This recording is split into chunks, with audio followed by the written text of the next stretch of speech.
Hello, everyone. It's Rebecca Imholz at the Mount Pleasant Chamber of Commerce. I want to welcome you to today's Monday with the Mayor. It's a wonderful time each week to get an update from the town of Mount Pleasant. We're so glad that you can join us, those of you who are watching live today, and those of you who will be watching this as a recording later on, either through our website or YouTube channel. I want to now welcome Shane Griffin, the president of the Mount Pleasant Chamber of Commerce. Hello, Shane. How are you this afternoon? Hey, Rebecca. I'm good. Thanks for the time. Thanks for helping us set this up. It's always good to see you, and hopeful that you are staying safe and healthy and had a good weekend. I did. I'm doing my best. I had a very nice weekend. Excellent. Well, as always, we appreciate your efforts in helping us put on Monday with the Mayor. I will let you know that the Mayor is taking this Monday off. As I mentioned on Thursday during the luncheon, his father is celebrating his 85th birthday. God bless him. And they've got a big family shindig planned. So they're together enjoying family, and we certainly understand that. But you know, Lauren Sims, who's over at the town, does a great job of providing a lot of great information, and we did not just simply want to take the week off. Lauren brings us a lot of great information, so we wanted to bring her on, and we do have a good number of topics to discuss today. So without further ado, I will introduce Lauren Sims. Hey, Lauren. Hello, Shane. Hi, Rebecca. How's everyone? Everything is good. You had a good weekend, I hope, Lauren? I did. Other than a teething baby, everything was great. So. Hey, boy, been there, done that. Yeah, been there, done that. I can certainly sympathize. So yeah, we wish you the best. Wish you the best through that. I appreciate it. Yeah, it was a hot. Yeah, it was a hot weekend for sure. I know my wife and I were out in the yard doing a lot of yard work, and you have to do that stuff in kind of spurts. But it's nice to get. You know, we don't go anywhere, obviously. So right. we are able to get out and do some things in the yard. It's a welcome change from being in the house. So absolutely, it's crazy how just like walking outside can completely shift your mood and your, yeah. You know, the things we took for granted before all this, right? Yeah, absolutely. Well, as always, Lauren, we appreciate your time and we appreciate the content that you provide. As I said, we didn't want to just take the week off. I know there's a number of items to discuss here today, so we thank you very much for making the time.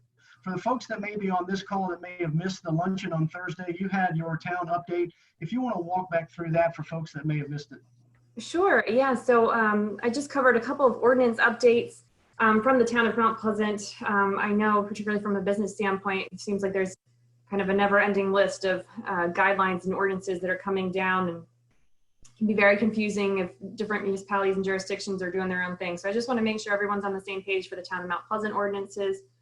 The first of which is the Mask Ordinance. It's available on our website, and I would encourage everybody to take a look at it. Like I said on Thursday, skip past the legalese on the first page, and there's really 3 bullet points that are numbered on the second page. That's really what you need to pay attention to, and it lets you know where business patrons are required to wear masks and where employees of businesses are required to wear masks. I will say that over the past couple of weeks since that ordinance passed, I have been getting questions if your business was not specifically called out in that ordinance, or things like, you know, a hotel, which was not called out in the ordinance, but it has a restaurant on site, then the restaurant provisions would still apply.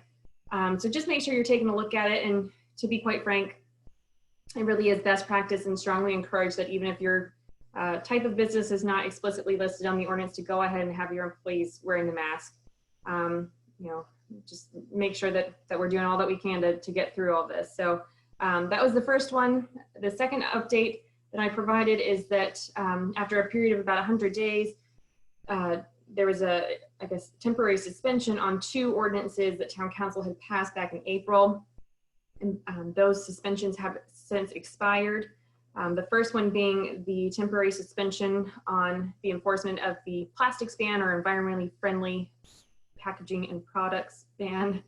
That's a mouthful. But really that's plastic bags, and then any of your to-go containers, which obviously businesses are doing quite a bit of to-go orders right now still. So please make sure all of those products are in compliance with the ordinance.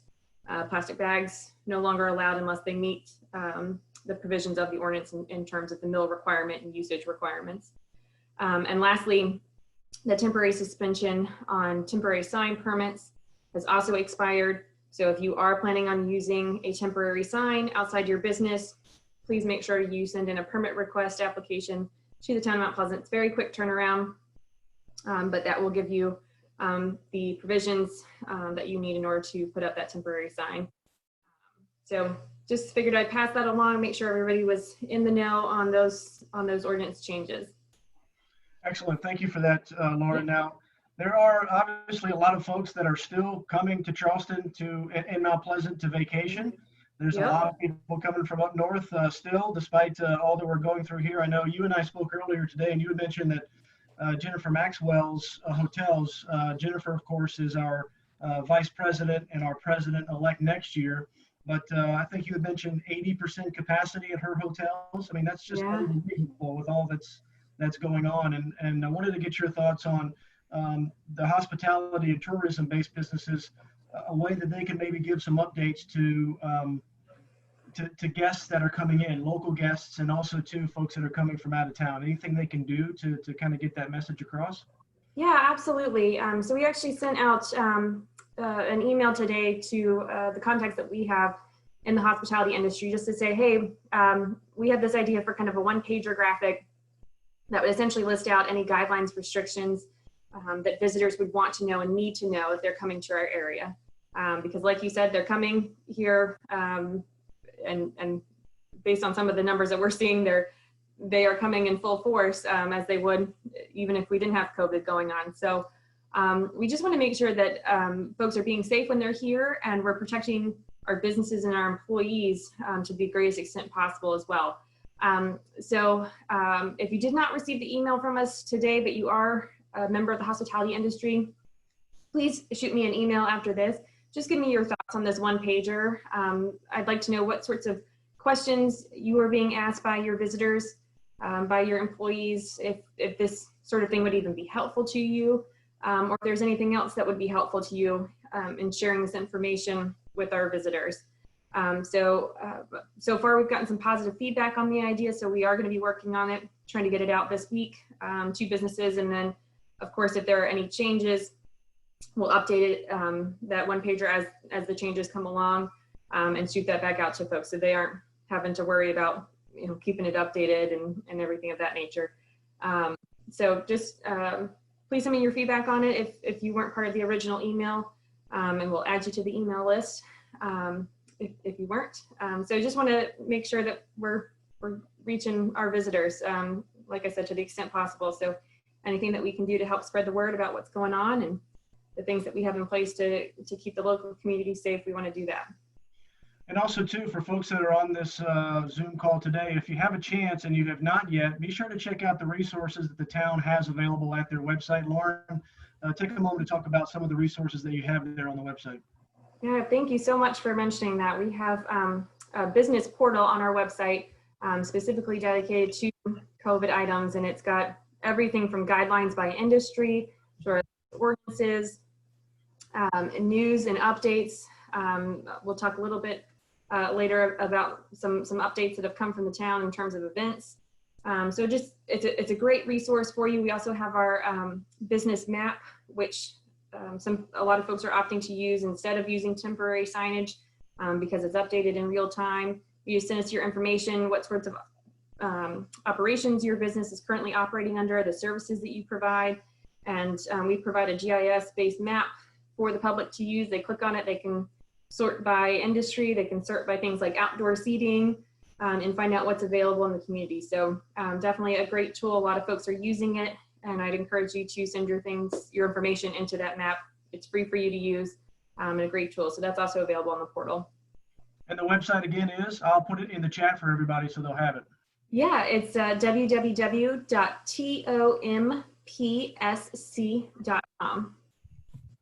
Town of Mount Pleasant, South Carolina.com. Well, I put 2 O's in .com, so let me do it again. Sorry about that. MPSC.com. Got it. Okay. Yeah, that's a great resource. A lot of great information there the town has put together. Also, too, we as a chamber have our Coronavirus Resource Center page, so please feel free to visit that as well. It's mountpleasantchamber.org, and then you could just click the Coronavirus Resource Center page tab there at the top, and you'll be redirected to that page, which has all kinds of information, not only about the virus itself from the WHO, the CDC, from South Carolina DHEC, but also to business-related items from the Moultrie News, news flashes from the town, all of our past webinars. So the town, great resources. We as the chamber, great resources as well. I know for you, Lauren, making sure that people know that you personally, and then also to the town, is available to business people that have questions, concerns, need a resource. You're more than happy to be contacted by these folks, correct? Absolutely. In fact, I encourage you to contact me if you have questions or you have suggestions on things that you need as a business from the local government. Like I said earlier, there's just been a never-ending series of ordinances and guidelines and changes in the way that businesses have to operate. And then, the public is wanting you to open back up so that we can get back to life as normal. Businesses are under a lot of pressure right now. Not just from their clientele, but from their employees as well. And I just want to make sure that they know that they have a resource at the town that they can reach out to, answer questions, and provide support to them. So if I can provide any information, if you just want to have a sounding board or you have suggestions on things that we can do to better support you, please let me know. I'd be happy to take those suggestions and talk through with you. So I'll make sure my email address is dropped in the chat. And I just encourage you to reach out at any time if you need anything. Sounds great. Well, some bad news. A number of events for the summer, unfortunately, have been canceled. It's kind of par for the course for 2020. It's almost like this year is, can we get a mulligan? Can we just do this over? I know. But we've got a lot of events in the town that are canceled, and wanted to give you an opportunity to communicate that to our folks watching today. Yeah, unfortunately, we made the decision last week to cancel some of our big summer events, just out of an abundance of caution. Just didn't feel it was the right decision at this point in time. So that would be our Sweetgrass Basket Festival, which had been rescheduled to July from the spring. So that one has been rescheduled, or I guess canceled for this year. We'll pick it back up next year. The Party in the Park, which is one of my personal favorites. Throughout the summer, those events have been canceled, and our annual Summer Splash Bash, which I know a lot of families look forward to, down at Memorial Waterfront Park, that as well has been canceled. So sad day. Like I said, we always look forward to those events in the summer, and it's just 2020. I saw something the other day, and it was like, I'm ready to hand out candy and put up a tree and call it a year. And, I think we're all at that sentiment at this point. Yeah, I posted on my personal Facebook page probably about a month ago or whatever it was. It was simply only 200 days until 2021. So oh boy, we hope that when the calendar flips over to 2021, that we will have this well behind us. And talking about that, you and I, we talked earlier. There's a book, and you can find it on Amazon, but it's called The Great Pandemic. It was the influenza pandemic of 1918. Yeah. And I was doing some research on that book because I'm thinking about purchasing it and adding it to my library. It's very interesting. But I was doing the research on that book. It was interesting that back then in 1918, it took them about 2 years to recover from the influenza epidemic. So if they can recover within 2 years, 100 years ago, I feel confident that we should be able to conquer this in a shorter amount of time. And then also too, which was a great point, the Roaring 20s came in directly after the influenza pandemic. So there you go. The hope is that we get through it quickly, and that we have another roaring 20s. Another Roaring 20s. So yeah, I'm here for it. That was some great clothes. I'm all about it. We talk about it a lot. You got to stay positive, because yeah, absolutely. Over the course of a day, this can really get to you, what we're going through. I've had folks that are close to me, friends and clients and coworkers that have actually got COVID, and it's scary because you just don't know.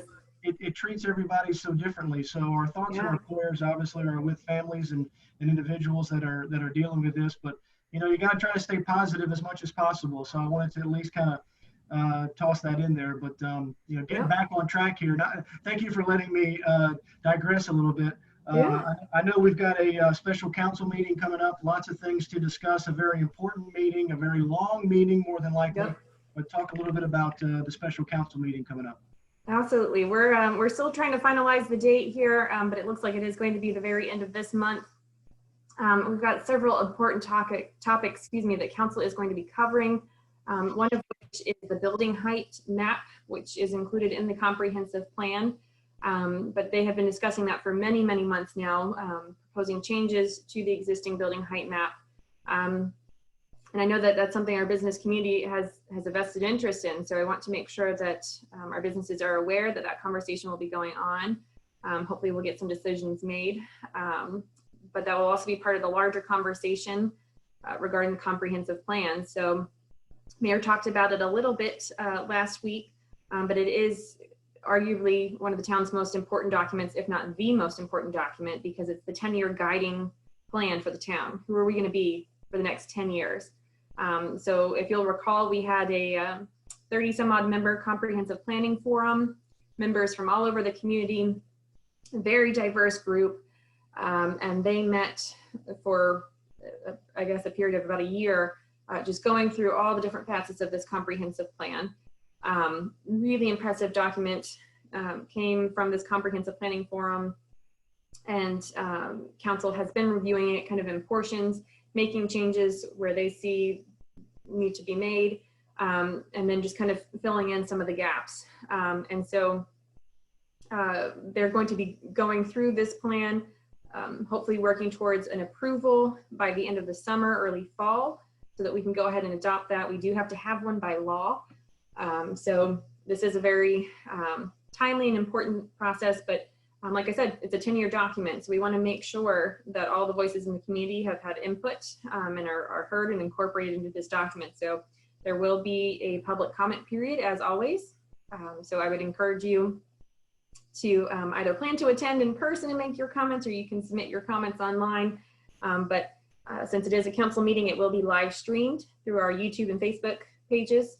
So you can always catch it there if you're unable to attend in person. So that'll be a long, important meeting, but all great discussions and really important work for council to be doing. Excellent. Thank you, Lauren. We really appreciate your time today. That's all that I have. Any further thoughts that you wanted to communicate? I think we've covered everything. Yeah. I just, like I said, just encourage businesses. I know it's tough right now with everything going on, and just know that we're here for you. And if there's something that we can do to support you guys, please let us know. Yeah, you see Lauren's contact information there in the chat box. You see the website address, tompsc.com, for all the resources. And I echo what Lauren has said. If you need us as a chamber, if you need me directly, please feel free to reach out to me with an email, shane@mountpleasantchamber.org. That's shane@mountpleasantchamber.org. I'd be happy to connect you to a resource, to a person, whatever you need. We're here, much like the town, to help you. We want to hear from you. So if there's something that we can do to assist you, please reach out to us and let us know what that is. Lauren, thanks for your time today. Always good to see you. Yeah, absolutely. Absolutely. Hope Mayor will be back next week, and hopefully it'll be a little bit more interesting than just me, but hopefully did an okay job by him today. No, you did a great job. Great information, and we appreciate that. And we'll see you back here next Monday for Monday with the Mayor, where we will welcome back the Honorable Will Haynie. So in the meantime, be safe, stay healthy, and keep moving forward. See you, Lauren. Thank you. Y'all have a good week. Bye-bye. Bye.